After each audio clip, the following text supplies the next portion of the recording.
नमस्कार विद्यार्थी मित्रांनो, तुमच्या सर्वांचं राजमुद्रा अकॅडमी पुणे या ऑनलाईन प्लॅटफॉर्मवरती मी दिनेश जाधव सर तुमच्या सर्वांचं मनापासून स्वागत करतो। मित्रांनो, आपण टेस्ट सिरीज चालू केलेली आहे। राज्यसेवा पूर्व परीक्षा एप्रिलमध्ये होणार आहे, त्यामुळे याच्या आधी आपण तयारी करणं गरजेचं आहे। त्या अनुषंगाने आपण टेस्ट सिरीज ठेवलेली आहे। त्यातला आजचा हा पहिला पेपर झालेला आहे आणि त्या पहिल्या पेपरमध्ये जे जीएसचे प्रश्न होते त्यातले काही प्रश्न आणि त्यांची विश्लेषणात्मक उत्तरे आज आपण या ठिकाणी डिस्कस करणार आहोत। तर मित्रांनो, पहिला प्रश्न कोणता होता ते आपण सुरुवातीला बघूया। या ठिकाणी पहिला प्रश्न बघा, खालील संस्थानांचा त्याच्या खालसीकरणानुसार योग्य तो क्रम लावा। मित्रांनो, हा प्रश्न विचारलेला आहे इतिहासावरती। तर आपल्याला आता कोणते ठिकाणं हे कोणत्या वर्षी खालसा केली गेलेली आहेत हे माहिती असणं गरजेचं आहे। जसं की लॉर्ड डलहौसी यांनी हा संपूर्ण कार्यक्रम केलेला आहे। त्यामध्ये सर्वात आधी म्हणजे महाराष्ट्रामध्ये या ठिकाणी जर आपण बघितलं तर 1843 ला सातारा हे संस्थान त्यांनी खालसा केलं। त्याच्यानंतर 1849 ला जैतापूर हे संस्थान खाली केलं। त्यानंतर 1852 ला उदयपूर हे संस्थान खाली केलं। त्यानंतर 1853 ला झाशीला खालसा केलं गेलं आणि शेवटी या ठिकाणी 1854 ला महाराष्ट्रातील नागपूर या संस्थानाला खालसा केलं गेलेलं आहे। तर मित्रांनो, आता यानुसार आपल्याला पर्यायाकडे जायचं आहे। तर पहिलं संस्थान कोणतं आहे या ठिकाणी 1843, म्हणजे सुरुवातीला कोणतं ऑप्शन यायला पाहिजे तर ड यायला पाहिजे। तर ड वाले कोणते ऑप्शन आहेत ते बघा। या ठिकाणी 1 नंबरमध्ये पण ड आहे आणि 3 नंबरमध्ये पण ड आहे। आता या दोघांपैकी एक ऑप्शन आपलं उत्तर असणार आहे। तर बघूया आपण या ड च्या नंतर दुसरं 1849 ला कोणतं झालेलं आहे, जैतापूर झालेलं आहे। म्हणजे या ठिकाणी जैतापूर ई ला आहे, तर या इथे ई आहे। त्याच्यानंतर या ऑप्शनमध्ये सुद्धा ई पाहायला मिळतं, म्हणजे इथून आपल्याला उत्तरापर्यंत जाता येणार नाही। आता तिसऱ्या ऑप्शनकडे आपल्याला जावं लागेल। तिसऱ्या ऑप्शनमध्ये आपण बघितलं की 1852 ला उदयपूरला केलं गेलेलं आहे, म्हणजेच ब यायला पाहिजे। त्या ठिकाणी ब दिसते पण इथे ब नाहीये, याचा अर्थ आपण पहिल्या ऑप्शनकडे जाऊया। आता ब च्या नंतर झाशीला केलं गेलेलं आहे 1853 मध्ये, या ठिकाणी क सुद्धा आहे। आणि शेवटी इथल्या पर्यायापैकी शेवटी जे आहे 1854 ला महाराष्ट्रातील नागपूर या संस्थानाला खालसा केलं गेलेलं आहे। त्यामुळे आपलं उत्तर काय असायला पाहिजे मित्रांनो, तर ऑप्शन नंबर 1 हे आपलं उत्तर असायला पाहिजे। चला समोरच्या क्वेश्चनकडे जाऊया आपण। यानंतर बघा, मॉन्टेग्यू चेम्सफोर्ड सुधारणा 1919च्या कायद्यान्वये निर्माण झालेल्या हाय कमिशनर पदाबाबत खालील विधाने देण्यात आलेली आहे, ते अभ्यासून त्यापैकी अयोग्य विधान ओळखा। अयोग्य विचारलं गेलेलं आहे आपल्याला मित्रांनो। अयोग्य, योग्य, अयोग्य, चूक, अचूक हे सर्व शब्द आपल्याला माहिती असायला पाहिजे। तर अयोग्यवालं विधान जे आहे ते आपण या ठिकाणी समजून घेऊया। मग त्याच्या आधी योग्य कोणते त्याच्यातले ते सुद्धा आपल्याला माहिती असायला पाहिजे। मित्रांनो, भारत मंत्री मॉन्टेग्यू, एडविन मॉन्टेग्यू आणि लॉर्ड चेम्सफोर्ड यांनी ही सुधारणा कायदा आणला होता। त्यामध्ये त्यांनी काय आणलं होतं बघा, भारत मंत्र्यांची काही कामे हे हाय कमिशनरकडे सोपवण्यात आली होती। त्याच्यावरचा ताण कमी करण्यासाठी हाय कमिशनर हे पद नव्याने निर्माण करण्यात आलं होतं। त्यामुळं पहिलं विधान जे आहे ते बरोबर आहे। दुसरं विधान बघा, तो भारताच्या गव्हर्नर जनरल इन काउन्सिलचा ब्रिटनमधील एजंट म्हणून काम करेल, तर अगदी बरोबर आहे। त्याच्याकडे एजंटचा कारभार दिला होता, म्हणजे तो एक प्रतिनिधी म्हणून काम करणार होता। त्यामुळं ब हे विधान सुद्धा बरोबर आहे। त्यानंतर तिसरं विधान बघा, त्याची नियुक्ती, पगार व भत्ते ब्रिटिश सरकारमार्फत देण्यात येणार होते। तर मित्रांनो, या ठिकाणी ब्रिटिश सरकारमार्फत देण्यात येत नव्हते, तर त्याचं वेतन आणि भत्ते जे आहे ते भारत सरकारमार्फत देण्यात येणार होते। त्यामुळे या ठिकाणी क जे आहे ते इथे रॉंग आहे। आणि त्यानंतर मग ड बघा, त्याच्या ताब्यात स्टोअर खाते म्हणजे भांडार हे खाते जे आहे हे त्याच्या अधीन होते। त्यामुळं ड सुद्धा बरोबर आहे। याचा अर्थ पहिलं विधान अ बरोबर आहे, ब पण बरोबर आहे आणि ड सुद्धा बरोबर आहे। तर चुकीचं कोणतं आहे, फक्त आणि फक्त क आहे। तर ऑप्शनमध्ये बघा, पहिल्यामध्ये अ आणि ब आहे, दुसऱ्यामध्ये क आणि ड आहे, तिसऱ्यामध्ये फक्त क आहे आणि चौथ्यामध्ये फक्त ड आहे। म्हणून आपलं उत्तर काय असायला पाहिजे मित्रांनो, पर्याय क्रमांक 3 असायला पाहिजे। चला यानंतर समोरचा क्वेश्चन बघूया आपण। योग्य जोड्या जुळवा। मित्रांनो, आपल्याला काही संस्था दिलेल्या आहेत आणि त्याचे संस्थापक दिले गेलेले आहेत, तर आपल्याला त्याच्या जोड्या जुळवायच्या आहेत। तर मित्रांनो, या ठिकाणी बघा, रामकृष्ण मिशन म्हटलेलं आहे। रामकृष्ण मिशनची स्थापना जी आहे ती स्वामी विवेकानंद केलेली आहे। त्यामुळे अ चं काय यायला पाहिजे, 4 यायला पाहिजे। कधी केली, 1897 ला केली। त्यानंतर हिंदू महासभेचे संस्थापक कोण होते? तर हिंदू महासभेचे संस्थापक पंडित मदन मोहन मालवीय होते. यांनी 1915ला हिंदू महासभा स्थापन केली. त्यानंतर इंडियन पॅट्रिऑटिक असोसिएशन याचे संस्थापक सर सय्यद अहमद खान होते आणि यांनी 1888ला त्याची स्थापना केली. आणि त्यानंतर नायर सर्व्हिस सोसायटी याचे संस्थापक कोण होते? तर रामकृष्ण पिल्ले होते आणि यांनी 1914ला याची स्थापना केलेली आहे. तर मित्रांनो बघा, या ठिकाणी मी तुम्हाला वर्ष पण दिलेली आहेत आणि जोड्या सुद्धा दिलेल्या आहेत. रामकृष्ण मिशन म्हणजे अचं काय यायला पाहिजे? 4 यायला पाहिजे. तर अचे 4 वाले ऑप्शन किती आहेत? या ठिकाणी 2 आहेत. तर या ठिकाणी अचं 4 पहिलं पण आहे आणि दुसऱ्यामध्ये पण आहे. आता आपण समोर जाऊया. हिंदू महासभा पंडित मदन मोहन मालवीय आहे, तर याचा यायला पाहिजे 3. तर इथे सुद्धा 3 आहे आणि इथे सुद्धा 3 आहे. अजून पण आपण उत्तरापर्यंत गेलेलो नाहीये. तिसरं बघा, इंडियन पॅट्रिऑटिक असोसिएशन हे सर सय्यद अहमद खान यांनी स्थापन केलेली आहे. तर या ठिकाणी याचं उत्तर घ्यायला पाहिजे 2 यायला पाहिजे. आणि राहिलं कोणतं? आता फक्त शेवटचं राहिलेलं आहे. त्या नायर सर्व्हिस सोसायटी जी आहे त्यासाठी काय यायला पाहिजे? तर 1 यायला पाहिजे. म्हणून विद्यार्थी मित्रांनो, याचं उत्तर काय असायला पाहिजे? तर पर्याय क्रमांक 1 असायला पाहिजे. हे याचं उत्तर आहे. यानंतर बघूया समोरचा प्रश्न. खालील विवरणावरून कोणती व्यक्ती आहे ते ओळखा.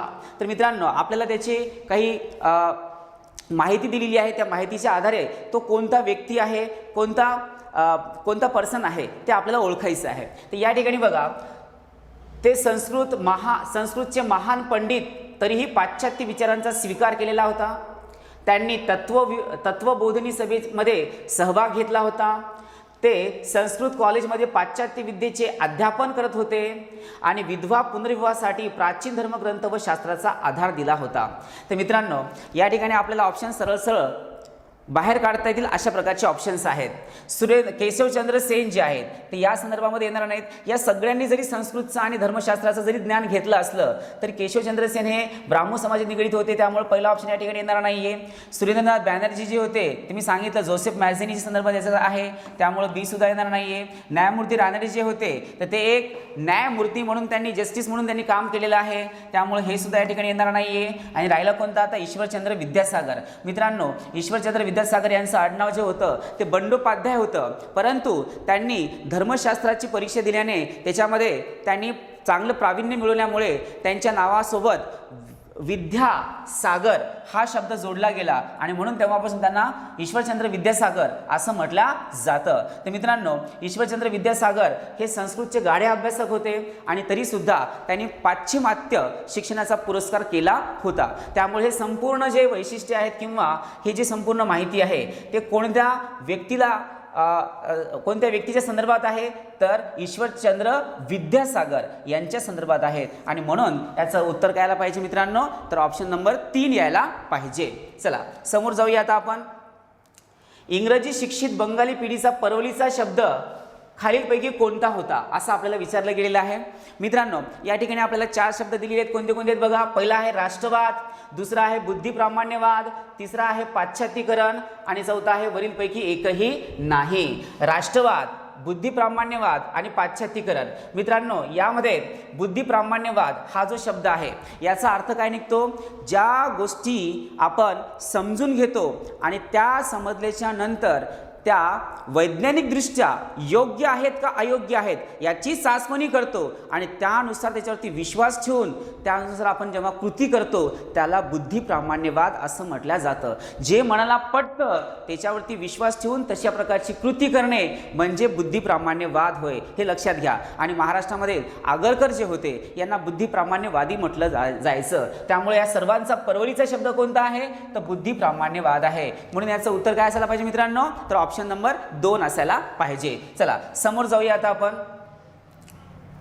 बंगालमधील तरुण यंग इटलीशी परिचित होते. यांच्या भाषणातून त्यांच्या यंग इटलीशी परिचय झाला. त्या व्यक्ती कोण होत्या? तर मित्रांनो लक्षात घ्या, या ठिकाणी यंग इटली म्हटल्यानंतर जोसेफ मॅझेनी या व्यक्तीने यंग इटली नावाची चळवळ त्या ठिकाणी चालू केली होती आणि त्याच्याशी प्रभावित झालेले आपल्या भारतामध्ये त्याच्यामध्ये सावरकर होते, लाला लजपतराय होते आणि सुरेंद्रनाथ बॅनर्जी होते. तर या ठिकाणी आपल्याला ऑप्शनमधून बघायचं आहे की कोण कोण आहेत. मी तुम्हाला सांगितल्याप्रमाणे की अभिनव भारत जे आहे ते अभिनव भारत सावरकरांनी कोणत्या गोष्टीच्या प्रभावाखाली येऊन स्थापन केलेली आहे, तर जोसेफ मॅझिनीच्या यंग इटलीवरनं काय केलेलं आहे, या ठिकाणी सुद्धा यंग इंडिया नावाची स्थापना केलेली आहे. तर त्या संदर्भामध्ये सावरकर या ठिकाणी तर ऑप्शन नाही आहे, लाला लजपतराय सुद्धा नाही आहे, तर फक्त एकच व्यक्ती या ठिकाणी आहे, ते म्हणजे सुरेंद्रनाथ बॅनर्जी. तर आपलं उत्तर काय असायला पाहिजे मित्रांनो, तर पर्याय क्रमांक 1 हे आपलं उत्तर असायला पाहिजे. त्यानंतर बघा, नद्या व त्यांच्या वैदिक नावांच्या जोड्या लावा. मित्रांनो, हा सुद्धा प्रश्न इतिहासावरती विचारलेला आहे.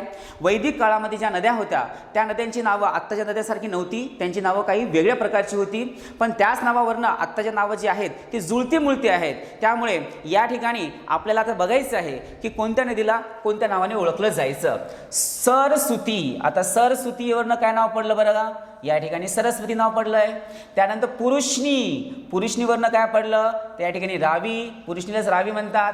आसिकनी, आसिकनी म्हणजेच काय तर चिनाब. आणि वितस्ता, वितस्ता म्हणजे झेलम नदी. तर लक्षात घ्या, झेलम, चिनाब, रावी, सतलज, व्यास या 5 नद्या ज्या आहेत, या 5 नद्या पंजाबमधनं वाहत जायच्या. पण आता पाकिस्तान वेगळा झाल्यामुळे त्यातली काही नद्या आपल्या भारतातून वाहतात, तर काही नद्या या पाकिस्तानमधून वाहतात. तर लक्षात घ्या, सरस्वती म्हणजेच कोण, सरस्वती. पुरुषनी म्हणजेच कोण, तर रावी. आकिसनी म्हणजेच कोण, चिनाब. आणि वितस्ता म्हणजेच कोण, तर झेलम. तर आपण बघूया या ठिकाणी अ ला 4 यायला पाहिजे, तर अ ला 4 येणारा ऑप्शन या ठिकाणी कोणतं दिसते बघा, अ ला 3 यायला हवं.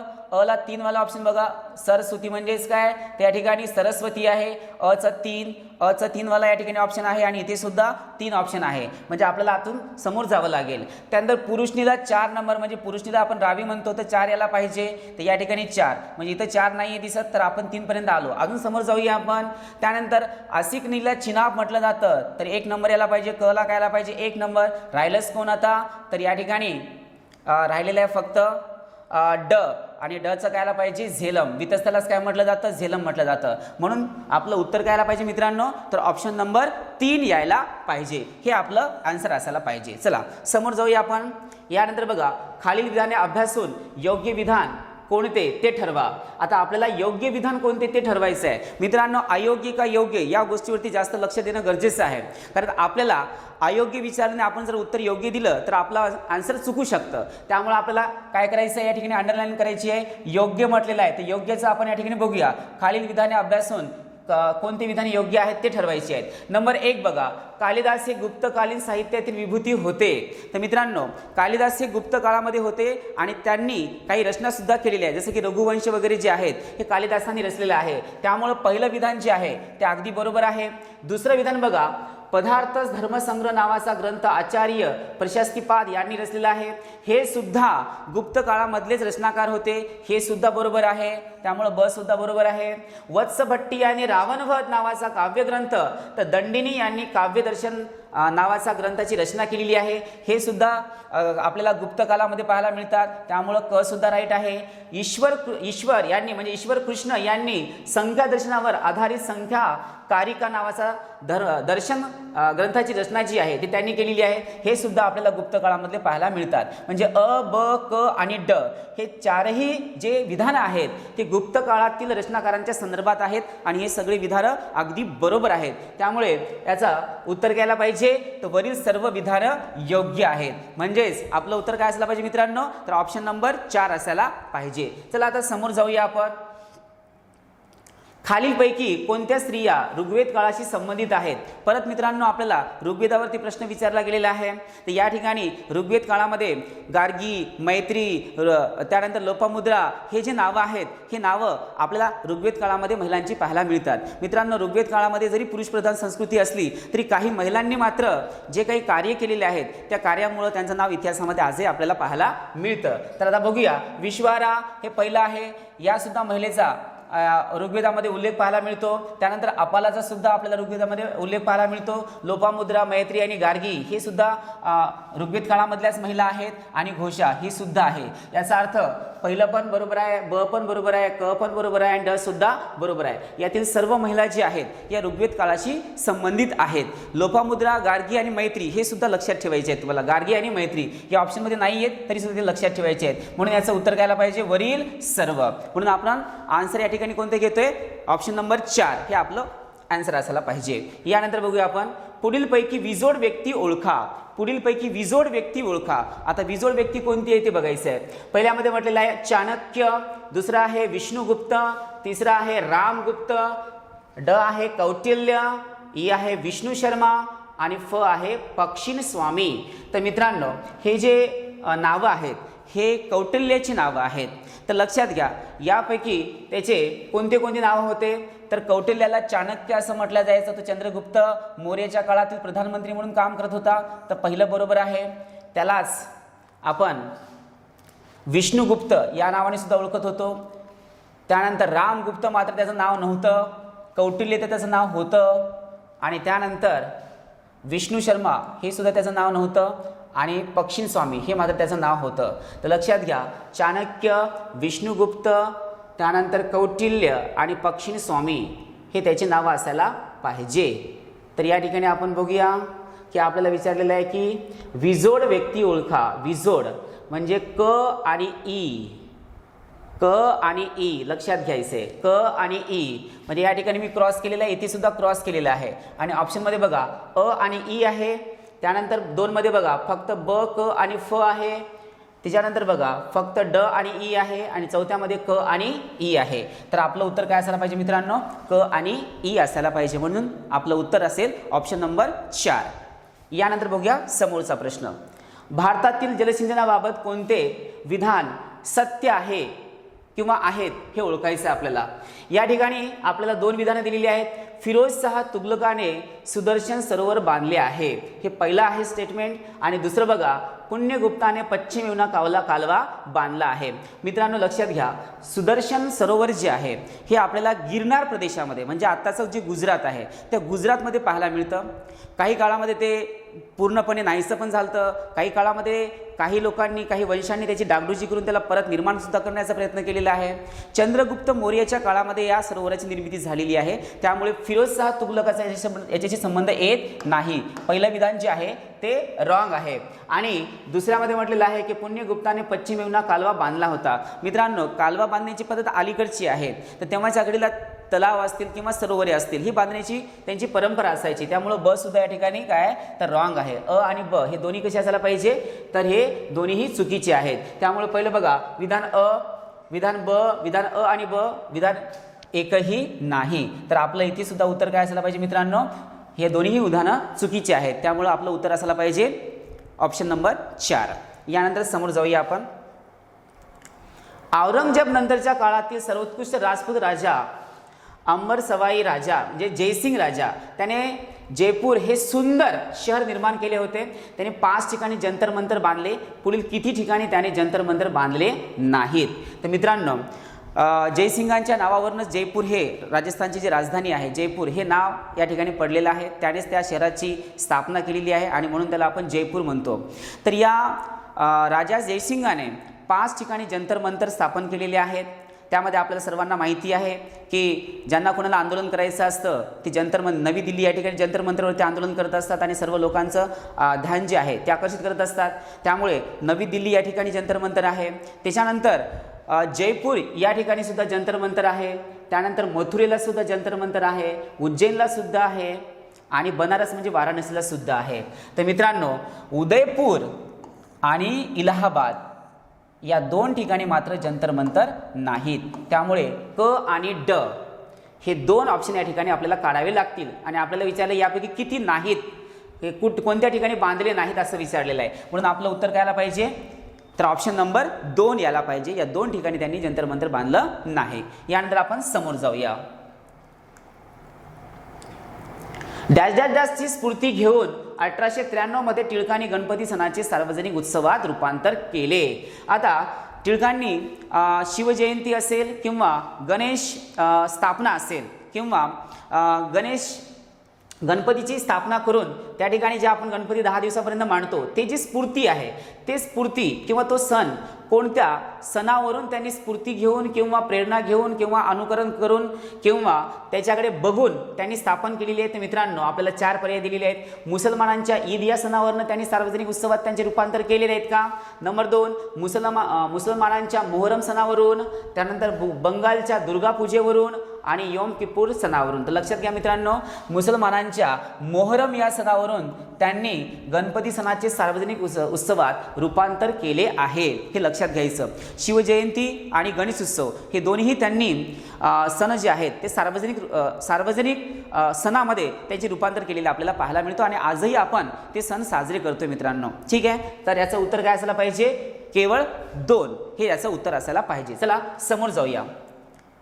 प्रशासकीय सेवांसाठी विद्यापीठाची पदवी ही आवश्यक बाब असू नये असे कोणत्या आयोगाने म्हटले आहे?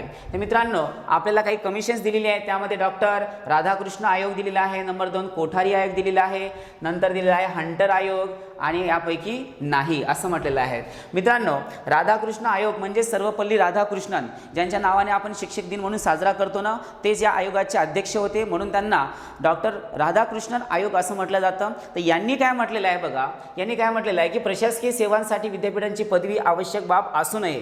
हे तेव्हाच्या घडीला जी काही परिस्थिती होती त्यानुसार त्यांनी त्या आयोगामध्ये ते काही स्टेटमेंट टाकलेले आहेत. तर त्यांच्या मतानुसार की त्या ठिकाणी कोणती गोष्ट आवश्यक असू नये, तर पदवी ही गोष्ट आवश्यक असू नये किंवा बाब आवश्यक असू नये हे त्यांनी या ठिकाणी मांडलेलं आहे. कोठारी आयोग आपल्याला सर्वांना माहिती आहे, 1964 मध्ये या ठिकाणी होता. हंटर आयोग तर 1882 मध्ये आहे. म्हणजे हे सगळे आयोग जे आहेत, या आयोगाचा संबंध आपल्याला या आयोगाशी घ्यावा लागेल. कारण जेव्हा जेव्हा शैक्षणिक सुधारणा घडल्या गेल्यात किंवा सुधारणा केल्या गेल्यात त्या वेळेस आयोगांची निर्मिती करण्यात आलेली आहे आणि त्या आयोगाचे जे अध्यक्ष होते त्यावरनं यांची नावं पडलेली आहे. तर डॉक्टर सर्वपल्ली राधाकृष्णन यांचं हे स्टेटमेंट आहे, त्याचं ते आयोगामध्ये ते मांडलेल्या बाबी आहेत. त्यामुळे याचं उत्तर काय असायला पाहिजे मित्रांनो? ऑप्शन नंबर 1 हे याचं उत्तर असायला पाहिजे. चला समोर जाऊया आपण. कर्मवीर भाऊराव पाटील यांच्या बाबत कोणते विधान असत्य आहे? लक्षात घ्या मित्रांनो, आपल्याला काय विचारलेलं आहे? असत्य आहे असं विचारलेलं आहे. काय विचारलेलं आहे? असत्य विचारलेलं आहे. म्हणजे आपल्याला चुकीचं ओळखायचं आहे. ओके, आणि कुणाविषयी चुकीचं ओळखायचं आहे ते बघा. यामध्ये कर्मवीर भाऊराव पाटील, कर्मवीर भाऊराव पाटील, पायगोंडा पाटील म्हणून सुद्धा यांची ओळख आहे. लक्षात घ्या. कर्मवीर भाऊराव पाटील यांच्या बाबत खालीलपैकी कोणते विधान असत्य आहे म्हणजे चुकीचे आहे? पहिलं स्टेटमेंट बघा. कर्मवीर भाऊराव यांनी शिवाजी शिक्षण प्रसारक मंडळ अमरावती या संस्थेची स्थापना केलेली आहे. तर लक्षात घ्या मित्रांनो, हे तर कर्मवीर भाऊराव पाटील जे आहेत ते साताऱ्याकडचे आहेत, त्यामुळे अमरावतीचा काही संबंध आहे का याच्याशी? नाहीये.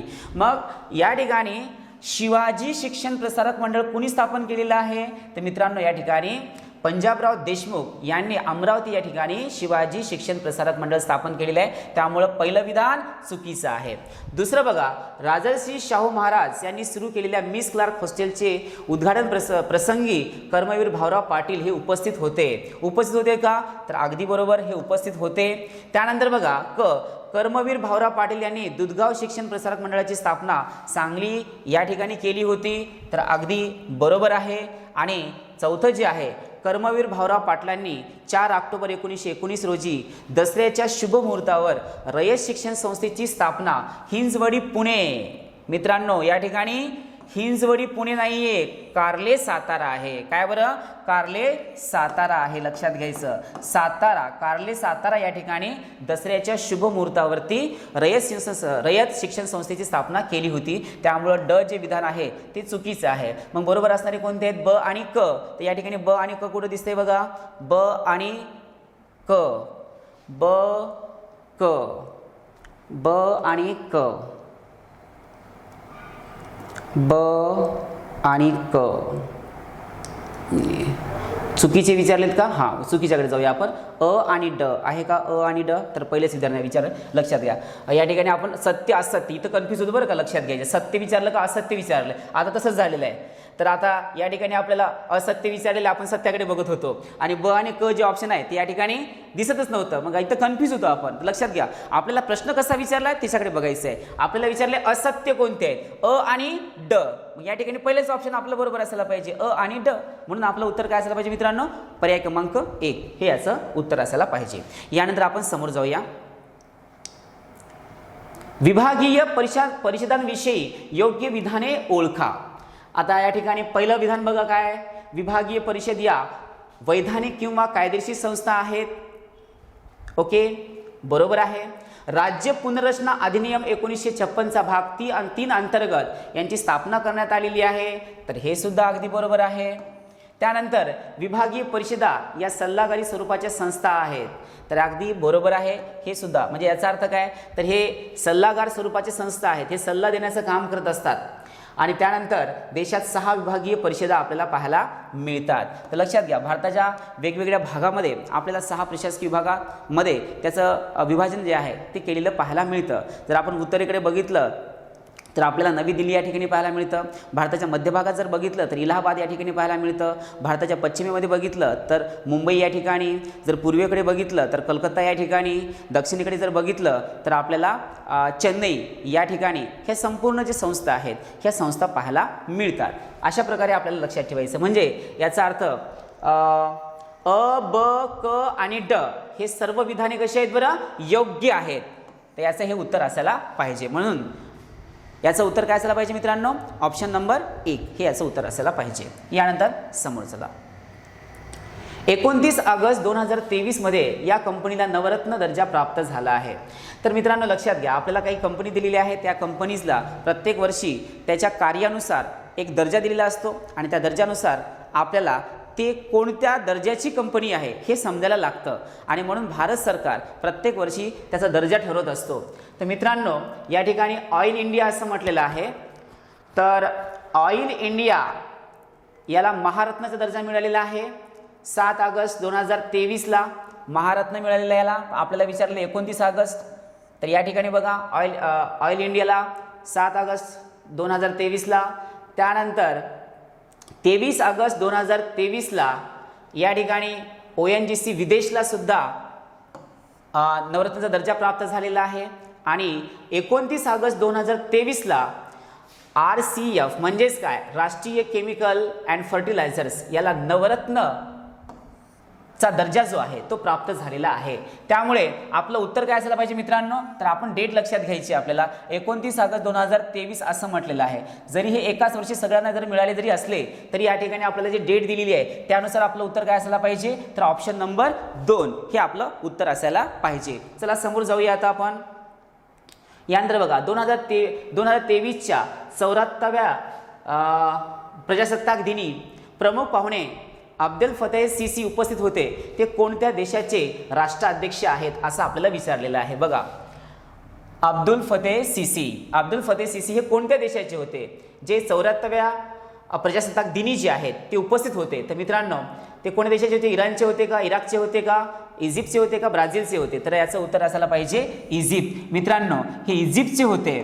तर लक्षात घ्या, जेव्हा आपण 1950ला जो प्रजासत्ताक दिन साजरा केला होता तेव्हा सुद्धा एक राष्ट्राध्यक्षाला आपण पाहुणे म्हणून बोलवलं होतं. तर ते पाहुणे कोणते होते, ते इंडोनेशियाचे डॉक्टर सुकार्नो यांना आपण 1950ला प्रमुख पाहुणे म्हणून बोलवलं होतं. हे पण लक्षात ठेवायचं आहे. म्हणून याचं उत्तर काय असायला पाहिजे मित्रांनो, इजिप्त असायला पाहिजे. चला समोर जाऊया. आतापर्यंत सर्वोच्च न्यायालयामध्ये केवळ महिला न्यायाधीशांचे खंडपीठ किती वेळा स्थापन करण्यात आलेले आहेत. मित्रांनो आपल्याला आतापर्यंत महिलांचे खंडपीठ किती वेळेस स्थापन केले गेलेले आहेत असं विचारलेलं आहे.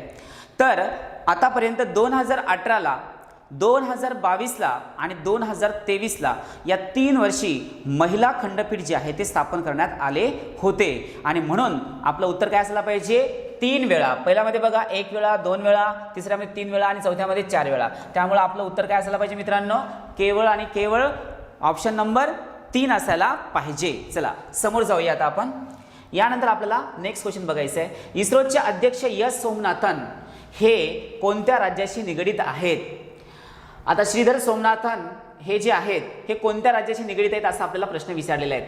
मित्रांनो सोमनाथन जे आहे ते केरळ राज्याशी संबंधित आहेत. कोणत्या राज्याशी संबंधित आहेत? केरळ राज्याशी संबंधित आहेत.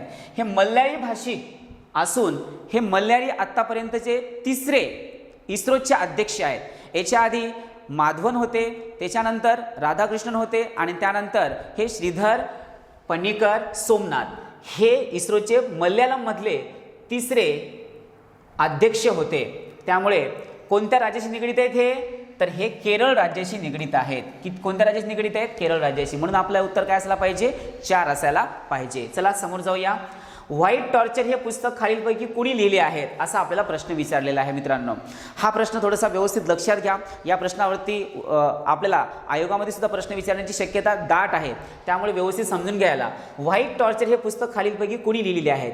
पहिल्यामध्ये विचारले गेलेले आहे ग्लॉडिया गोल्डिन, नर्गिस मोहम्मदी, त्यानंतर 3 आहे जॉन फॉस आणि 4 आहे डॉक्टर के राधाकृष्णन. मित्रांनो हे जे प्रश्न आहे हा प्रश्न चालू घडामोडी संदर्भामध्ये विचारला गेलेला आहे आणि याचं उत्तर जे आहे ते नर्गिस मोहम्मदी हे आहे. या नर्गिस मोहम्मदी इराणचे असून हे एक सामाजिक कार्यकर्त्या म्हणजे ह्युमन राईट कार्यकर्त्या आहेत. यांना आतापर्यंत 13 वेळेस तुरुंगवास भोगावा लागला आणि त्यांनी खूप यातना सहन केलेल्या आहेत आणि यांनी ह्युमन राईटची लढाई इराणमध्ये लढलेली आहे आणि त्यामुळेच त्यांना 2023चा पीस नोबेल पुरस्कार सुद्धा मिळालेला आहे. शांततेचा नोबेल पुरस्कार सुद्धा मिळालेला आहे आणि त्यांनीच हे पुस्तक लिहिलेलं आहे. म्हणून आपलं उत्तर काय असायला पाहिजे? ऑप्शन नंबर 2 हे आपलं उत्तर असायला पाहिजे. यानंतर आपण समोर जाऊया. 19व्या आशियाई क्रीडा स्पर्धा नुकतीच पार पडली आहे. भारतीय दलाचे अधिकृत प्रायोजक ऑफिशियल स्पॉन्सर्ड खालीलपैकी कोण होते? तर मित्रांनो हा प्रश्न जो आहे हा प्रश्न सुद्धा चालू घडामोडी संदर्भामधलाच आहे. तर लक्षात घ्या. तर या ठिकाणी जे आशियाई क्रीडा झालेल्या आहेत त्याच्यामध्ये ऑफिशियल स्पॉन्सर म्हणून अमूल या कंपनीने सहभाग घेतला होता. तर हे याचे स्पॉन्सर होते आणि म्हणून आपलं उत्तर काय असायला पाहिजे? अमूल असायला पाहिजे. तर बाकीचे बायजूस होतं अनअकॅडमी आणि MRF त्यापैकी कोणतं आहे? अमूल हे याचा आन्सर असायला पाहिजे. यानंतर बघा समोर खालील विधानांचा विचार करून योग्य विधान ओळखायचं आहे आपल्याला. तर यामध्ये आपल्याला पहिलं स्टेटमेंट बघा काय म्हटलेलं आहे. हमासने इस्रायलवर जो हल्ला केला होता त्या कारवाईला त्यांनी अल अक्सा टॉम असे नाव दिले होते. तर अगदी बरोबर आहे मित्रांनो. आपल्या सर्वांना माहिती आहे इस्रायल आणि गाझा या संदर्भामधील काही गोष्टी ज्या आहेत त्या आपल्याला या ठिकाणी लक्षात ठेवायच्या आहेत. त्यानंतर हमासच्या विरोधात इस्रायलची जी कारवाई केली त्याला ऑपरेशन आयर्न सोर्ड हे नाव दिले होते. तर अगदी बरोबर आहे हे सुद्धा. आणि इस्रायलमधील अडकलेल्या भारतीयांना मायदेशी आणण्यासाठी ऑपरेशन अजय सुरू करण्यात आले होते. तर हे सुद्धा बरोबर आहे. तर मित्रांनो अ बरोबर आहे, ब बरोबर आहे आणि क सुद्धा बरोबर आहे. म्हणून हे ऑप्शन आपल्याला कुठं पाहायला मिळतं? तर पहिल्या पर्यायामध्येच पाहायला मिळतं अ, ब आणि क. म्हणून आपलं उत्तर काय असायला पाहिजे? पर्याय क्रमांक 1 आपलं उत्तर असायला पाहिजे. चला समोर जाऊया आपण. खालील अयोग्य जोडी ओळखा. खालील अयोग्य जोडी ओळखा असं आपल्याला विचारलेलं आहे. मित्रांनो अलीकडेच महाराष्ट्र सरकारने सुद्धा काही उद्योजकांना त्यांना प्रोत्साहनपर काही पुरस्कार जे आहेत किंवा काही जो दर्जा आहे तो ठरवलेला आहे. या ठिकाणी आपल्याला विचारलेलं आहे की उद्योगरत्न 25 लाख रुपये, उद्योग मित्र 15 लाख रुपये, उद्योगिनी 5 लाख रुपये आणि मराठी उद्योग 3 लाख रुपये. मित्रांनो या ठिकाणी मराठी उद्योगासाठी 5 लाख रुपये अशी रक्कम ठेवण्यात आलेली आहे. म्हणून चौथी जी जोडी आहे ती जोडी अयोग्य आहे. आपल्याला काय विचारलेलं आहे? अयोग्य. म्हणजेच या ठिकाणी काय असायला पाहिजे होतं मित्रांनो? 5 लाख असायला पाहिजे होतं. 3 लाखाच्या ठिकाणी काय असायला पाहिजे? 5 लाख असायला पाहिजे होतं. त्यामुळं चौथी बाकीच्या सगळ्या जोड्या बरोबर आहेत. म्हणून आपलं उत्तर काय असायला पाहिजे? पर्याय क्रमांक 4 असायला पाहिजे. चला समोर जाऊया आपण. महाराष्ट्र राज्यातील किती जिल्ह्यात आदिवासी वाड्या, पाडे व गावांना मुख्य रस्त्यांना जोडण्यासाठी भगवान बिरसा मुंडा रस्ते योजना सुरू करण्यात आली आहे? मित्रांनो हे एक नवीन योजना आहे. यासाठी 5,000 रुपये खर्च करण्यात आलेले आहेत.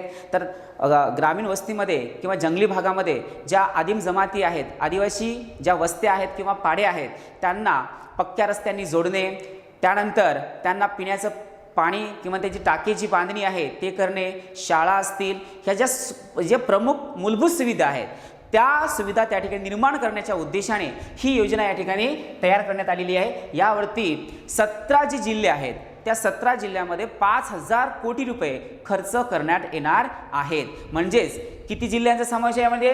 तर 17 जिल्ह्यांचा समावेश आहे. या 17 जिल्ह्यांमध्ये आपण बघतोय तर जास्तीत जास्त या 17 जिल्ह्यांमध्ये आपल्याला काही जंगली भागामध्ये आदिवासी जमाती आढळतात. त्यांच्या विकासासाठी म्हणून हे 5,000 करोड रुपये जे आहेत किंवा कोटी रुपये जे आहेत ते खर्च करण्यात येणार आहेत. त्यामुळे आपलं उत्तर काय असायला पाहिजे मित्रांनो, पर्याय क्रमांक 1 हे याचं उत्तर असायला पाहिजे. चला समोर जाऊया आपण. यानंतर विचारलेलं आहे SII पोर्टल कशा संदर्भात आहे, तर विचारलेलं आहे. लक्षात घ्या, प्रत्येक वेळेस जे आपल्याला पोर्टलवरती प्रश्न विचारतो मित्रांनो, सगळे पोर्टल जे आहेत ते लक्षातच ठेवायचे आहेत. मोहिमा असतील किंवा पोर्टल असतील त्यावरती नेहमी प्रश्न विचारला जातो. त्यामुळे राज्यसेवा पूर्व परीक्षेच्या दृष्टिकोनातून हे महत्त्वाचा प्रश्न या ठिकाणी आपल्याला पाहायला मिळतो. आणि सरतेशेवटी आपण हे सराव परीक्षाच घेतोय आणि या सराव परीक्षेचा फायदा तुम्हाला येणाऱ्या जे एप्रिलमध्ये जी राज्यसेवा पूर्व परीक्षा होणार आहे त्या परीक्षेमध्ये 100% होणार आहे. लक्षात घ्या मित्रांनो. आणि याचा दर्जासुद्धा खूप चांगला आहे. त्यामुळे प्रत्येक प्रश्न व्यवस्थित समजून घ्या. पीक उत्पादनाची अचूकता दर्शवण्यासाठी जी हे पोर्टल तयार करण्यात आलं होतं. त्यामुळं पहिला जो पर्याय आहे तो या ठिकाणी रॉंग आहे.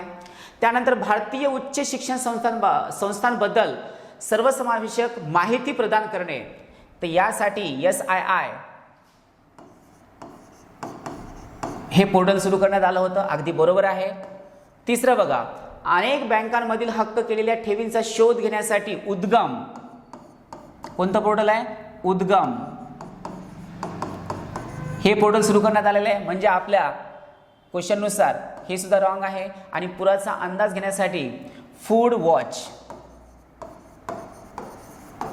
हे पोर्टल या ठिकाणी सुरू करण्यात आलं, म्हणजे हे सुद्धा रॉंग आहे. तर बरोबर कोणतं आहे मित्रांनो, तर SII हे पोर्टल कशा संदर्भात आहे, भारतीय उच्च शिक्षण संस्थांबद्दल सर्वसमावेशक माहिती प्रदान करण्यासाठी आहे. म्हणून याचं उत्तर काय पाहिजे, तर पर्याय क्रमांक 2 हे याचं उत्तर असायला पाहिजे. चला समोर जाऊया. यानंतर योग्य जोड्या जुळवा असा आपल्याला प्रश्न विचारलेला आहे. काही व्यक्ती दिलेले आहेत आणि त्या संदर्भातील त्यांचे देश सुद्धा त्या ठिकाणी दिलेले आहेत. तर आपल्याला या व्यक्तींना डोळ्यासमोर ठेवून यांनी नेमकं काय केलेलं आहे हे आपल्याला लक्षात घ्यायचं आहे. मित्रांनो या ठिकाणी बघा, अ मध्ये दिले गेलेले आहे डॉक्टर रवी कन्नन, ब मध्ये दिलेलं आहे इजुनी लेमोस, क मध्ये दिलेलं आहे कोरवी रक्षात आणि ड मध्ये दिलेलं आहे फेरर. तर मित्रांनो हे चारही जे व्यक्ती आहेत यांना रॅमन मॅग्सेसे पुरस्काराने सन्मानित करण्यात आलेलं आहे. आता हे कोणत्या देशाचे आहेत हे बघा, यातील रवी कन्नन जे आहे ते आपल्या भारताशी आहेत, आसाममधले आहेत. यांनी कॅन्सरवरती संशोधन केलं, त्याच्यामध्ये योगदानाबद्दल त्याला रॅमन मॅग्सेसे पुरस्कार मिळालेला आहे. त्यानंतर लेमोस जे आहेत ते तिमोरचे आहेत. यांनी जे आहेत ते पर्यावरण व निसर्ग या संदर्भामध्ये योगदान दिलेलं आहे, त्यामुळे त्यांना तो पुरस्कार मिळालेला आहे. त्यामुळं याचं लेमोसचं काय यायला पाहिजे, तिमोर यायला पाहिजे.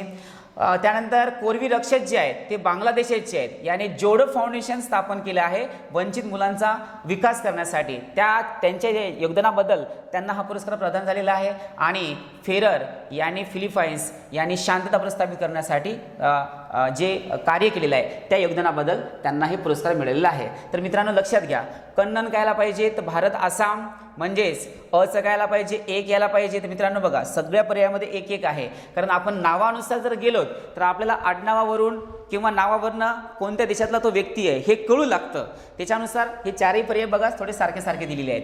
त्यानंतर बघा लेमोस जे आहे ते या ठिकाणी बचं यायला पाहिजे, 2 नंबर यायला पाहिजे, हे तिमोर लेस्टेचे आहेत. त्यानंतर रक्षत कोरवी जे आहे ते बांगलादेशचे आहेत, तर काय यायला पाहिजे, 4 नंबर यायला पाहिजे. आणि फेरर जे आहे ते फिलिपिन्सचे आहेत, त्यामुळे या ठिकाणी 3 यायला पाहिजे. तर मित्रांनो बघा, पहिले ऑप्शन सारखेच आहेत, दुसऱ्यामध्ये मात्र सारखेपणा दिसत नाहीये. म्हणून आपलं उत्तर काय यायला पाहिजे मित्रांनो, पर्याय क्रमांक 1 हे यायला पाहिजे. त्यांनी कोणते कार्य केलेले आहेत, कोणत्या त्यांच्या कार्याबद्दल किंवा योगदानाबद्दल त्यांना मिळालेलं आहे ते पण तुम्हाला मी सांगितलेलं आहे. त्यानंतर बघा नेक्स्ट क्वेश्चन, ज्येष्ठ शास्त्रज्ञ यान वलारमथी यांच्याबाबत खालील विधानांचा विचार करा व योग्य विधान ओळखा. आपल्याला योग्य विधान ओळखायचं आहे मित्रांनो, लक्षात घ्यायचं आहे. आता योग्य विधान म्हटलं की त्याला अंडरलाईन करायचीच, कारण योग्य आणि अयोग्य यामध्ये खूप वेळेस कन्फ्युजन होतं. आपल्याला योग्य विचारलं जातं आपण अयोग्य उत्तर देतो, आपण अयोग्य विचारलेलं असतं आपण योग्य उत्तर देतो, कधी असं होत असतं. त्यामुळं प्रश्न काय विचारले ते लक्षात घ्या. 1 सप्टेंबर 2023 रोजी त्यांचे निधन झालेले आहेत, तर अगदी बरोबर आहे मित्रांनो. त्यांनी चांद्रयानच्या उलटगंतीला आवाज दिला होता. तर हे सुद्धा अगदी बरोबर आहे. चांद्रयानचे जे काउंटडाऊन आहे त्याला त्यांनी काय दिला होता, आवाज दिला होता आणि 1884 पासून ते इस्रोमध्ये कार्यरत होते. तर हे सुद्धा बरोबर आहे. तर मित्रांनो अ, ब आणि क ही तिन्ही विधानं त्यांच्या संदर्भामध्ये कशी आहेत, तर बरोबर आहेत. म्हणून हा जो पर्याय आहे तो कुठं पाहायला मिळतो, अ आणि ब आहे. इथे अ ब क आहे, तिसऱ्यामध्ये क आहे आणि चौथ्यामध्ये ब आणि क आहे. म्हणून आपलं उत्तर काय असायला पाहिजे मित्रांनो, तर पर्याय क्रमांक 2 हे आपलं उत्तर असायला पाहिजे. चला समोर जाऊया आता आपण. चकदा एक्सप्रेस हा सिनेमा भारताची माजी महिला क्रिकेट खेळाडू झुलन गोस्वामीच्या जीवनावर आधारित आहे. या सिनेमात झुलन गोस्वामीने कोणत्या अभिनेत्रीची भूमिका केली आहे? झुलन गोस्वामीची भूमिका जी आहे ते कोणत्या अभिनेत्रींनी केलेली आहे असा तो प्रश्न आहे. तर मित्रांनो आपल्याला या ठिकाणी 4 पर्याय दिलेले आहेत. अनुष्का शर्मा, दीपिका पादुकोण, राणी मुखर्जी, आलिया भट्ट. तर मित्रांनो या ठिकाणी अनुष्का शर्मा म्हणजेच ही कोहलीची वाईफ आहे आणि अनुष्का शर्मा हिने जी माजी क्रिकेट खेळाडू होती झुलन गोस्वामी याचा जो बायोपिक तयार झाला तिच्यामध्ये तिने तिची भूमिका केलेली आहे. त्यामुळे आपलं उत्तर काय असायला पाहिजे, तर उत्तर असायला पाहिजे पर्याय क्रमांक 1 अनुष्का शर्मा. पर्याय क्रमांक 1 अनुष्का शर्मा. चला समोर जाऊया आपण. मित्रांनो काही प्रश्न आपल्याला या ठिकाणी भूगोल संदर्भात विचारले गेलेले आहेत. पृथ्वीची उत्पत्ती आणि सिद्धांत.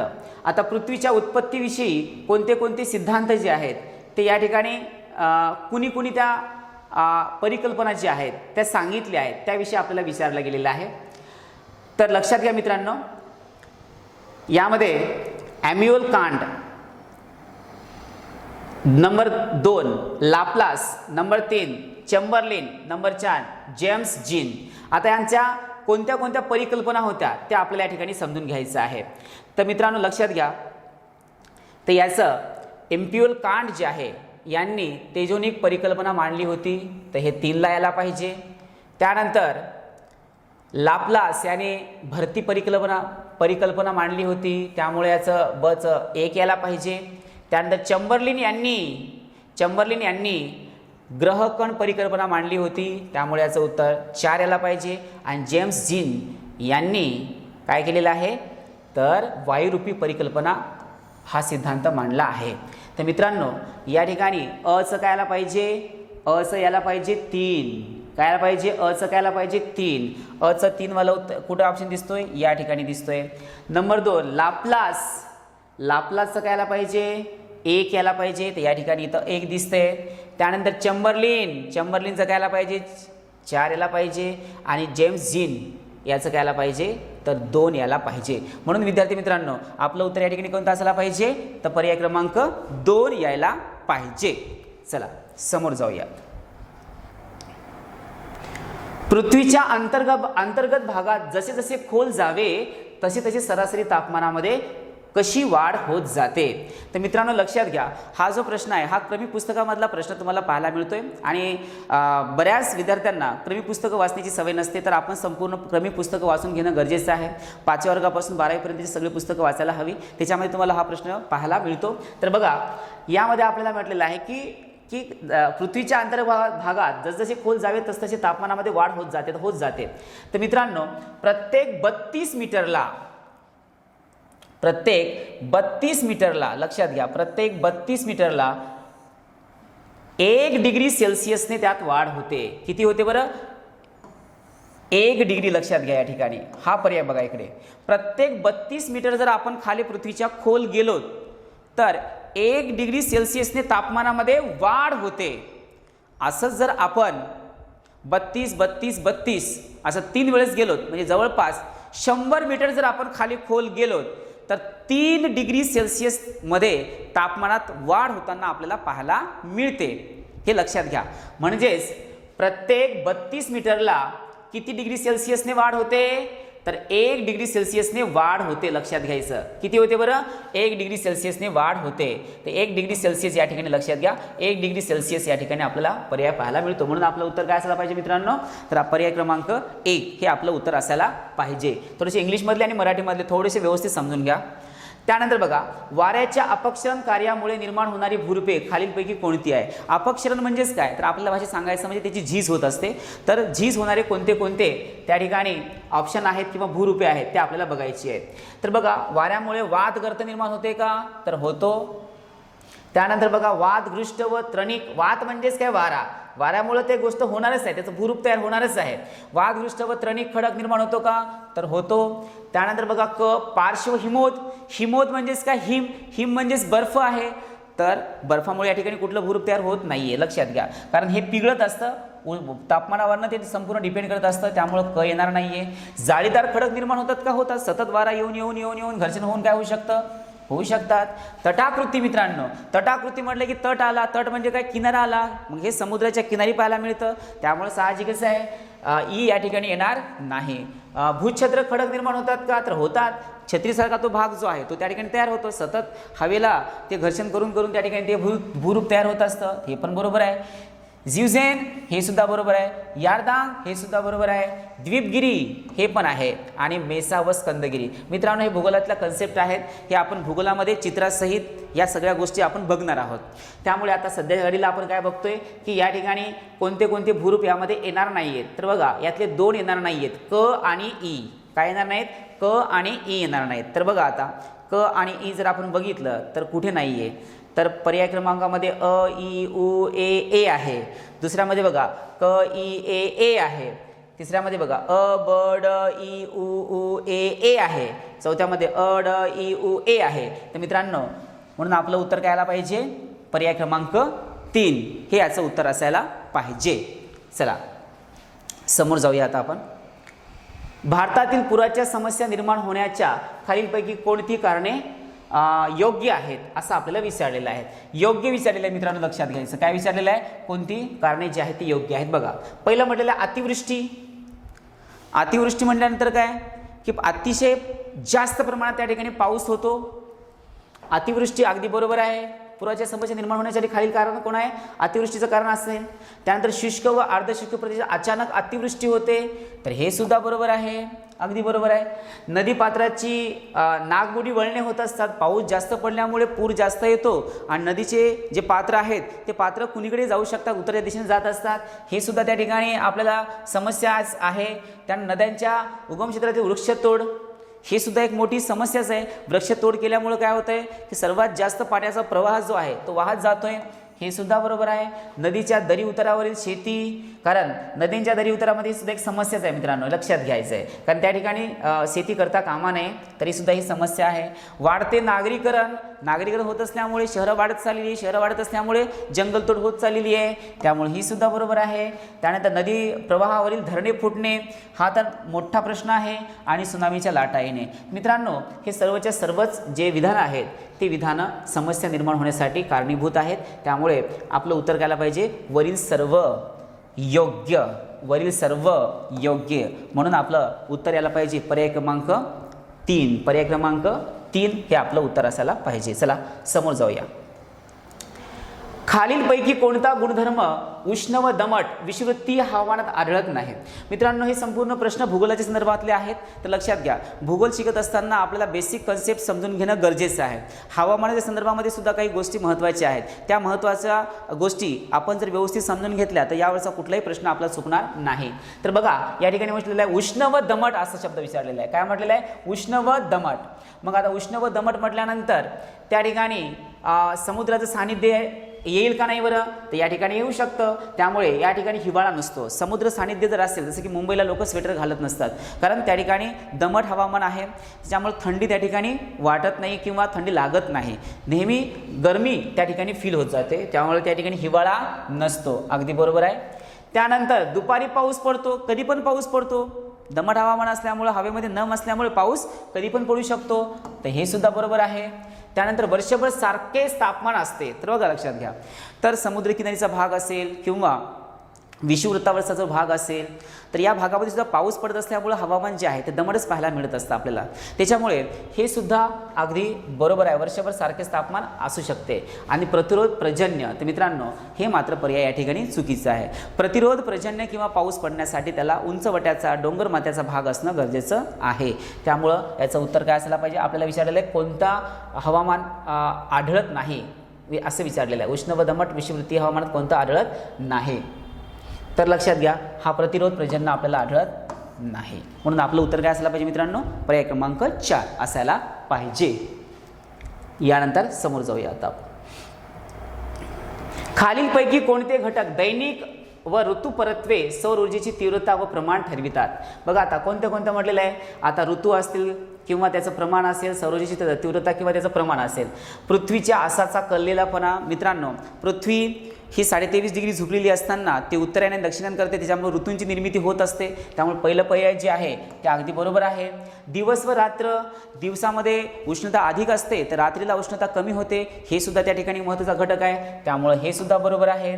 ढगांचे प्रमाण, सूर्यकिरणांनी पृथ्वीच्या पृष्ठभागाशी केलेला कोन, हे सुद्धा पर्याय बरोबर आहे मित्रांनो. तर या ठिकाणी जे 3 आपल्याला विधानं दिलेली आहेत ते तिन्ही विधानं हे अगदी बरोबर आहे. त्यामुळे आपलं उत्तर काय असायला पाहिजे मित्रांनो?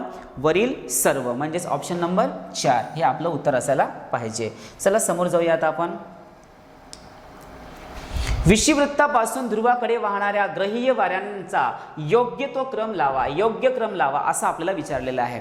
मित्रांनो आपल्याला आता काही वाऱ्यांची नावं जी आहेत ते लक्षात ठेवणं गरजेचं आहे. आणि ते वारे कुठे निर्माण होतात आणि कशा स्वरूपाचे निर्माण होत असतात हे भूगोलामध्ये आपल्याला व्यवस्थित समजून घेणं गरजेचं आहे. प्रत्येक वेळेस आपल्याला या टॉपिकवरती प्रश्न विचारला जातो. हवामानावरती प्रत्येक वेळेस आपल्याला प्रश्न विचारला जातो, म्हणजे हवामान हा जो टॉपिक आहे तो आपल्याला व्यवस्थित समजून घेणं गरजेचं आहे. आता या ठिकाणी बघा आपल्याला काय म्हटलेलं आहे? ध्रुवाकडे वाहणाऱ्या ग्रहीय वाऱ्यांना. आता हे ग्रहीय वारे कोणते आहेत? यामध्ये पहिला जो आहे पश्चिमी वारे, व्यापारी वारे, ध्रुवीय वारे. व्यापारी वारे, पश्चिमी वारे, ध्रुवीय वारे. त्यानंतर तिसरा आहे व्यापारी वारे, ध्रुवीय वारे, पश्चिमी वारे.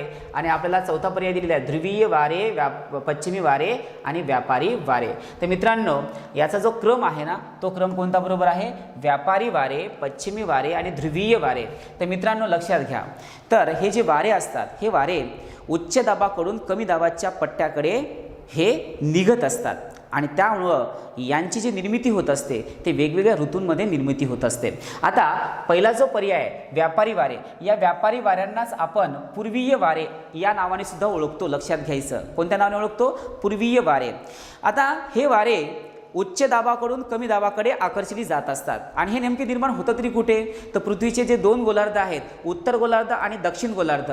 तर दक्षिण गोलार्धामध्ये 25 डिग्री अक्षवृत्त ते उत्तर गोलार्धामधला किंवा दक्षिण गोलार्धामधला, दक्षिण गोलार्धातील असो किंवा उत्तर गोलार्धातील असो, 25 डिग्री अक्षवृत्त ते 35 डिग्री अक्षवृत्त दरम्यान हे दक्षिण गोलार्धामध्ये आणि 25 डिग्री अक्षवृत्त ते 35 डिग्री अक्षवृत्त हे उत्तर गोलार्धामध्ये. या पट्ट्यामध्ये या वाऱ्यांची जी आहे निर्मिती जी आहे ते होत असते आणि कोणत्या दिशेने वाहत असतात? ते जास्त दाबाकडून कमी दाबाच्या पट्ट्याकडे किंवा कमी दाबाच्या दिशेकडे ते जात असतात. त्यानंतर पश्चिमी वारे, मित्रांनो लक्षात घ्या, पश्चिमी वारे याला प्रतिव्यापारी वारे असे सुद्धा म्हटलं जातं. पश्चिम वाऱ्यांना काय म्हटलं जातं? प्रतिव्यापारी वारे असं सुद्धा म्हटलं जातं. हे सुद्धा उच्च दाबाकडून किंवा जास्त दाबाकडून कमी दाबाकडे आकर्षिली जातात. आणि ग्रहीय वारे, मित्रांनो आता हे पश्चिमी वारे जे आहेत हे पश्चिमी वारे दोन्ही गोलार्धामध्ये 60 डिग्री अक्षवृत्ताच्या दरम्यान आपल्याला निर्माण होताना पाहायला मिळतात दोन्ही गोलार्धामध्ये. आणि हे जे ग्रहीय वारे आहेत हे ग्रहीय वारे जे आहेत हे ग्रहीय वारे पूर्वेकडून पश्चिमेकडे वाहत येत असतात आणि यांची निर्मिती जी आहे ती विशेषतः उत्तर गोलार्धामध्ये होते. त्यामुळे तेथील स्थानिक भाषेमध्ये याला नॉर्वेस्टर या नावाने सुद्धा ओळखलं जातं. म्हणून आपला जो क्रम आहे तो कोणता क्रम आहे बरं? व्यापारी वारे म्हणजेच पूर्वीय वारे आणि व्यापारी वारे एकच आहेत, पश्चिमी वारे आणि प्रतिव्यापारी वारे सुद्धा एकच आहे आणि तिसरा कोणता आहे? ध्रुवीय वारे. म्हणून आपलं उत्तर कोणतं यायला पाहिजे मित्रांनो? पर्याय क्रमांक 2 हे यायला पाहिजे. यानंतर बघा नेक्स्ट क्वेश्चन, मध्य हिमालय पर्वताची प्रमुख वैशिष्ट्ये खालीलपैकी कोणती आहेत असं आपल्याला विचारलं गेलेलं आहे. तर मित्रांनो हिमालयावरती आपल्याला हा प्रश्न विचारला गेलेला आहे. तर बघा याचं पहिलं स्टेटमेंट काय आहे? मध्य हिमालयातील शिवालिक रांग ही दहान रांग म्हणून ओळखली जाते का? तर ओळखली जात नाही. लेसर हिमालय ही रांग महाभारत लेक म्हणून ओळखली जाते का? तर ओळखली जाते. बरोबर आहे. मध्य हिमालय पर्वतात अन्नपूर्णा नावाचे महत्त्वाचे शिखर आहे का? तर नाही. या ठिकाणी कोण आहे बरं? कामेत असेल, नंदादेवी असेल, बद्रीनाथ असेल, हे आहेत. त्यामुळं क सुद्धा रॉंग आहे. आणि माना खिंड, निती खिंड, लिपुलेख खिंड इत्यादी खिंडी या मध्य हिमालयात सापडतात का? तर सापडतात. मित्रांनो, या ठिकाणी ब आणि ड हे आपलं उत्तर असायला पाहिजे. म्हणजेच पर्याय क्रमांक 3 हे आपलं उत्तर असेल. पर्याय क्रमांक 3 हे आपलं उत्तर असायला पाहिजे. चला त्यानंतर बघूया आपण आता नेक्स्ट क्वेश्चन. व्हॅटिकन सिटीच्या संदर्भात खालील विधाने विचारात घ्या. आता मित्रांनो, आपल्या सर्वांना माहिती आहे की व्हॅटिकन सिटी हा जगातील सर्वात छोटा देश आहे. जगातील सर्वात छोटा. याचं क्षेत्रफळ 0.44 चौरस किलोमीटर इतकं आहे. 0.44 चौरस किलोमीटर म्हणजे एवढाच छोटा आहे. एखादी गल्ली असते त्यापेक्षाही छोटा म्हटलं तरी चालेल. तर या ठिकाणी कोण राहतं? एवढा छोटा देश निर्माण झाला तरी कसा? तर ख्रिश्चन धर्मातील काही जे पोप आहेत, धर्मगुरू आहेत, हे धर्मगुरूच त्या ठिकाणी राहतात. त्यामुळं हा सर्वात छोटा देश आहे तरी कुठं? हा इटालीच्या म्हणजे इटालीमध्ये जे रोम आहे त्या रोमच्या शेजारी एकदम छोट्याशा भागामध्ये हा बसलेला एक देश आहे. तर आपल्याला विधाने कोणती कोणती दिलेली आहे ते बघा. व्हॅटिकन सिटीच्या संदर्भात खालील विधाने विचारात घ्या. क्षेत्रफळाच्या संदर्भात हा जगातील सर्वात छोटा देश आहे का? तर अगदी बरोबर आहे, छोटा देश आहे. व्हॅटिकन सिटीची लोकसंख्या 500 पेक्षा कमी आहे. मित्रांनो लक्षात घ्या, लोकसंख्येमध्ये सतत वाढ होत असते किंवा लोकसंख्येमध्ये कधी कधी कमी, पण संख्या वाढण्याची जास्त असते ना, त्याच्यामुळे साहजिकच आहे. या ठिकाणी लोकसंख्या जरी कमी असली तर 500 इतकीच आहे असं म्हणणं सुद्धा बरोबर नाही आहे. तर याची संख्या जवळपास 1000च्या जवळपास इतकी आहे. त्यामुळं आपण या ठिकाणी बला व्हॅटिकन सिटीची लोकसंख्या 500 पेक्षा कमी आहे. या ठिकाणी ब काय असायला पाहिजे? रॉंग असायला पाहिजे. तर मित्रांनो लक्षात घ्या, व्हॅटिकन सिटी हा जगातील सर्वात छोटा देश आहे. हा इटालीमधील द्वीपकल्पावरती असणारा जे रोम आहे त्या रोमच्या शेजारी आहे. आणि याचे क्षेत्रफळ जे आहे ती 0.44 चौरस किलोमीटर आहे. आणि या ठिकाणी कोण राहतात? तर हे ख्रिश्चन धर्मातील धर्मगुरू राहतात. म्हणून तो एक त्याचा देशाचा दर्जा म्हणून त्याला प्रदान करण्यात आलेला आहे. आणि 1984 मध्ये त्याला जागतिक वारसास्थळामध्ये सुद्धा स्थान मिळालेलं आहे. तर त्यामुळे याचं उत्तर काय यायला पाहिजे मित्रांनो? याचं उत्तर केवळ अ यायला पाहिजे. काय यायला पाहिजे? केवळ अ यायला पाहिजे. चला समोर चला. Question number 40. नागरी भागातील लोकसंख्या समस्येवर कोणकोणती उपाययोजना योग्य ठरेल? नागरी म्हटलेलं आहे. तर बघा, नागरी भागातील लोकसंख्या समस्येवरती कोणकोणती उपाययोजना योग्य ठरेल? लोकसंख्येचे विकेंद्रीकरण करावे लागेल का? अगदी बरोबर, करावंच लागेल. त्यानंतर उपनगरे हे कसे असू नयेत बरं? तर गलिच्छ असू नयेत, हे सुद्धा स्लम एरिया असता कामा नये. निवासाच्या सोयी असायला, त्याच्या आधी बघा, नागरी जमिनीवरती सामाजिक नियंत्रण असायला पाहिजे. अगदी बरोबर आहे, नियंत्रण असणंच गरजेचं आहे. गर्दीचे नियंत्रण असायला पाहिजे. अगदी बरोबर आहे. निवासाच्या सोयी बरोबर असायला पाहिजेत. अगदी बरोबर आहे. जीवनावश्यक वस्तूंचा पुरवठा त्या ठिकाणी झाला असला पाहिजे. हे सुद्धा बरोबर आहे. महानगरे अबाधित असली पाहिजे. अगदी बरोबर आहे. प्रादेशिक नियोजन असायलाच पाहिजे. त्यानंतर खेड्यांकडे चला, म्हणजे काही लोकांनी खेड्यांकडे सुद्धा जाणं गरजेचं आहे. सर्वच लोक जर शहरामध्ये येऊन बसले तर त्या ठिकाणी ते सगळ्या उपाययोजना करणं अवघड होऊन जाईल. आणि वस्त्यांचे एकत्रीकरण करणं गरजेचं आहे. त्यामुळं काय होईल, ज्या सुविधा आपण देतोय त्या सुविधा सर्व लोकांना एकदाच भेटतील. त्यामुळे बाकी देशांमध्ये कोरोना व्हायरस एवढा का पसरला नाही? कारण हे लोक असे खेड्याखेड्यांमध्ये किंवा छोट्या छोट्या भागांमध्ये विभागलेले नाहीत, एकाच ठिकाणी आहे. त्यांना सगळ्या सुविधा एकदाच देणं हे त्यांना जमलं, त्याच्यामुळे त्या ठिकाणी तो पसरला नाही. पण आपल्या भारतामध्ये थोडा जास्तच पसरला होता, कारण आपल्या भागामध्ये जास्तीत जास्त लोक हे भागात म्हणजे ग्रामीण भागामध्ये तुटक भागामध्ये राहत असतात. त्यामुळे मित्रांनो याचं उत्तर कायला पाहिजे? वरील सर्व पर्याय योग्य आहेत. कायला पाहिजे? वरील सर्व पर्याय योग्य आहेत. म्हणजे याचं उत्तर कायला पाहिजे? ऑप्शन क्रमांक 4. यानंतर समोरचा क्वेश्चन बघा. मध्ये भारताच्या एकूण उत्पादनाच्या 63% खनिज तेल तर 80% नैसर्गिक वायूचे उत्पादन होते. ONGCला येथे सर्वप्रथम 1974 मध्ये तेल लागले आणि हे खनिज तेल कोणत्या कालावधीचे आहे असं आपल्याला विचारलेलं आहे. मित्रांनो या ठिकाणी आपल्याला भौगोलिक कालखंड विचारलेले आहेत आणि या कालखंडानुसार कोणत्या कालखंडामध्ये या ठिकाणी ते तेल निर्माण झालेलं आहे असं आपल्याला विचारलेलं आहे, किंवा नैसर्गिक वायू निर्माण झालेला आहे असं विचारलेलं आहे. पहिला पर्याय बघा इओसिन कालखंडामध्ये, दुसरा आहे मायोसिन आणि तिसरा आहे प्लायोसिन आणि चौथा आहे प्लिस्टोसिन. तर मित्रांनो याचं उत्तर जे आहे ते मायोसिन कालखंड आहे. कोणता आहे? मायोसिन कालखंड आहे. तर आता लक्षात घ्या की हे जे तेलविहीर आहे, हे तेलविहीर नेमकी शोधली तरी कोणत्या वर्षी? तर 1947च्या दरम्यान या तेलाचा जो शोध आहे तो लागला. त्यामध्ये भारत सरकार आणि रशिया सरकार यांच्या संयुक्त संशोधन मोहिमेने हे काम हाती घेतलं होतं आणि मुंबईपासून काही अंतरावरती असणाऱ्या 150च्या जवळपास त्याचं अंतर आहे, या अंतरावरती त्यांना ते तेलाचे साठे सापडले आणि त्यानुसार सागर सम्राट नावाच्या मोहिमेतून त्या विहिरीतून ते तेल काढलं गेलं आणि त्यानुसार आपल्याला कळालं की भारतामधील सर्वात जास्त तेल जे आहे ते कुठं आहे, तर या ठिकाणी आपल्याला पाहायला मिळतं मुंबई हाय इथे. तर यातल्या भारताच्या एकूण तेल उत्पादनापैकी 63 ते 65% तेल जे आहे ते एकट्या मुंबई हायमधून काढलं जातं. बाकीचे मग तुम्ही बघितलं तर दिग्बोई आहे किंवा बाकीचे छोटे छोटे ठिकाणं आहेत, त्या ठिकाणाहून 35% तेल जे आहे ते काढलं जातं. तरीसुद्धा आपण आपल्या भारताच्या तेलविहिरीवरती पूर्णपणे अवलंबून नाही आहे. आपल्याला दुसऱ्या देशातून संपूर्ण तेल जे आहे ते आयात करावं लागतं. त्यापैकी 63 ते 65% तेल जे आहे ते एकट्या मुंबई हाय या ठिकाणी उत्पादन केलं जातं आणि देशामध्ये जेवढे नैसर्गिक वायूचे उत्पादन होते त्यापैकी 80% नैसर्गिक वायू जे आहे ते तुम्हाला त्याच ठिकाणी पाहायला मिळतो. त्यामुळे याचं उत्तर जे आहे ते काय असायला पाहिजे, तर मायोसीन कालखंडामध्ये त्याचं जे निर्मिती जी आहे ती निर्मिती झालेली आहे. यानंतर बघूया आपण नेक्स्ट जोड्या लावायच्या आहेत. ढगफुटीचे ठिकाण आणि ढगफुटीची तारीख. बघा लक्षात घ्या, याला आपण क्लाउड बस्ट म्हणतोय. अचानकच कमी ठिकाणी कमी जागेमध्ये मोठ्या प्रमाणात मुसळधार पाऊस पडतो, त्याला आपण क्लाउड बस्ट म्हणतो, त्यालाच आपण ढगफुटी म्हणत असतो. तर लक्षात घ्या मित्रांनो, तर 1997 मध्ये हिमाचल प्रदेशातील चिरगाव या ठिकाणी ढगफुटी झाली होती. तर डचं जे आहे ते 4 आला पाहिजे. त्यानंतर 2005 मध्ये लक्षात घ्या मित्रांनो, 2005 मध्ये मुंबई या ठिकाणी ढगफुटी झाली होती, मोठ्या प्रमाणात पाऊस पडला होता. त्यानंतर बघा केदारनाथ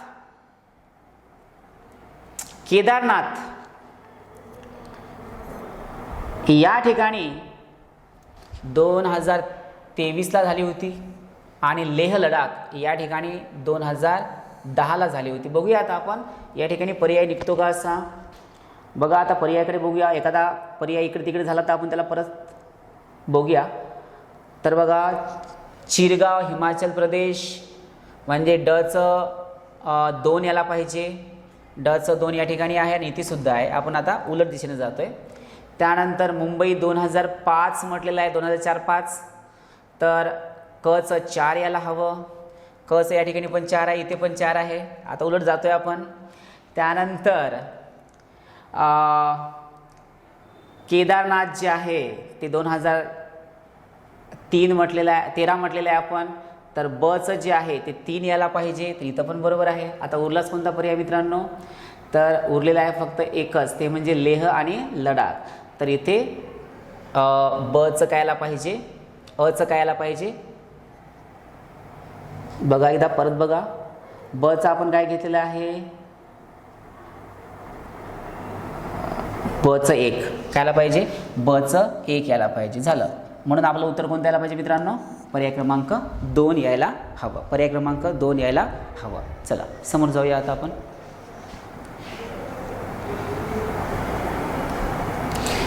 खालील भारतातील 13 स्थाने नमूद आहेत, त्यातील 12 ठिकाणी ज्योतिर्लिंग आहेत, एका ठिकाणी नाही, ती जागा कोणती. तर मित्रांनो आपल्याला माहिती आहे की भारतामध्ये एकूण 12 ज्योतिर्लिंग आहेत. त्या 12 ज्योतिर्लिंगापैकी 5 ज्योतिर्लिंग तर आपल्याच महाराष्ट्रामध्ये आहेत.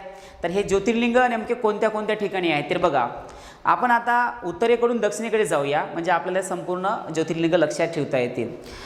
आपल्याला माहिती आहे उत्तराखंडमध्ये केदारनाथ आहे. उत्तराखंडमध्ये कोण आहे, केदारनाथ आहे. त्याच्या जर आपण खाली गेलो उत्तर प्रदेशमध्ये, तर उत्तर प्रदेशमध्ये आपल्याला काशीला काशी विश्वनाथ पाहायला मिळतं. त्यानंतर मध्य प्रदेशमध्ये 2 पाहायला मिळतात. मध्य प्रदेशमध्ये ओंकारेश्वर आणि महाकालेश्वर हे 2 पाहायला मिळतात.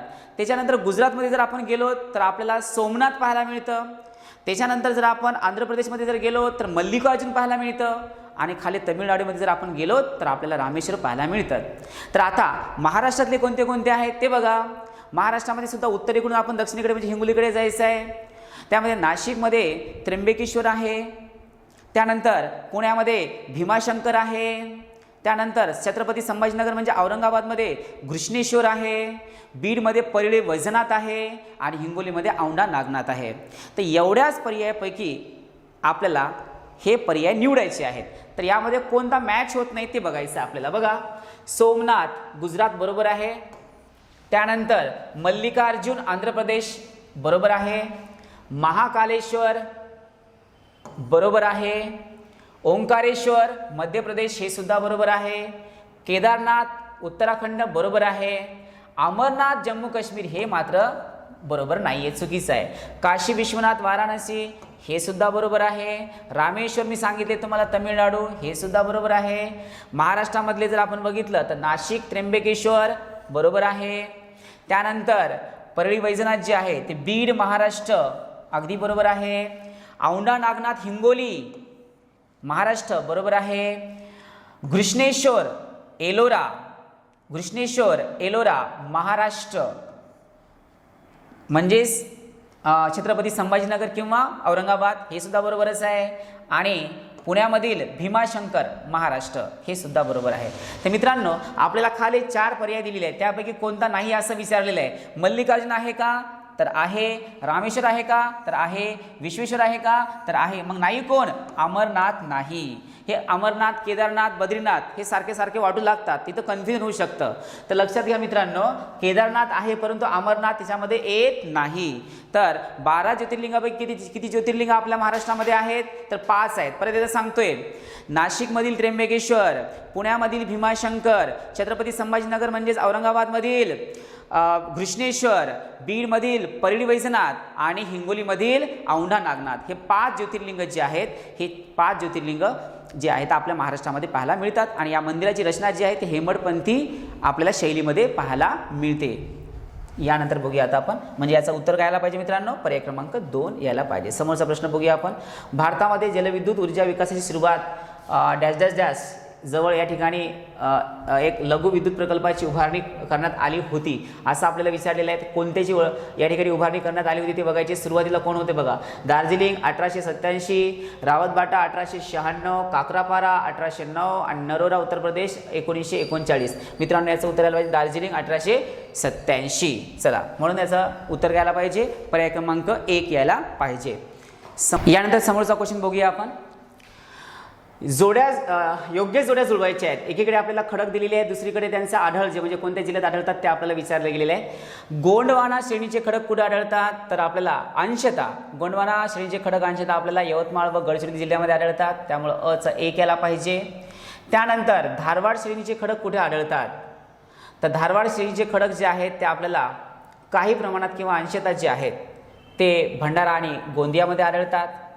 त्यानंतर आर्कियन श्रेणीचे खडक कुठे आढळतात, सर्वात प्राचीन खडक आहे हा सावंतवाडी व वेंगुर्ला या ठिकाणी अंशतः आढळतात. आणि विंध्यन कुठे आढळतात, तर चंद्रपूरमध्ये आढळतात. विंध्य हिमाचल यमुना गंगा ते विंध्य हिमाचल जे बलुआ दगड जे आपण आणतो ना तोच तीच ही श्रेणी आहे, तिथंच हे आपल्याला आढळतं.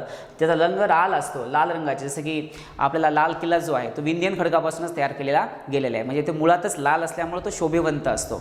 तेव्हा मोठे मोठे राजवाडे जे आहेत ज्याला पिंक सिटी म्हणून आपण ओळखतो जयपूरला, तिथे सुद्धा हेच खडकाचा वापर केला गेलेला आहे. म्हणजेच काय यायला पाहिजे, तर याचा आन्सर यायला पाहिजे ऑप्शन नंबर 3. काय यायला पाहिजे, ऑप्शन नंबर 3. तर मित्रांनो, आपण जेवढे हे संपूर्ण विश्लेषण घेतलेले आहेत त्या विश्लेषणामध्ये आपण भूगोल बघितलेला आहे, त्याच्यामध्ये काही प्रश्न चालू घडामोडीचे होते, काही प्रश्न इतिहासाचे होते, हे संपूर्ण बघितलेले. यानंतरचे जे प्रश्न जे आहेत ते तुम्हाला सर एक्सप्लेन करतील व त्याची उत्तरंसुद्धा सांगतील. तोपर्यंत मित्रांनो, नमस्कार.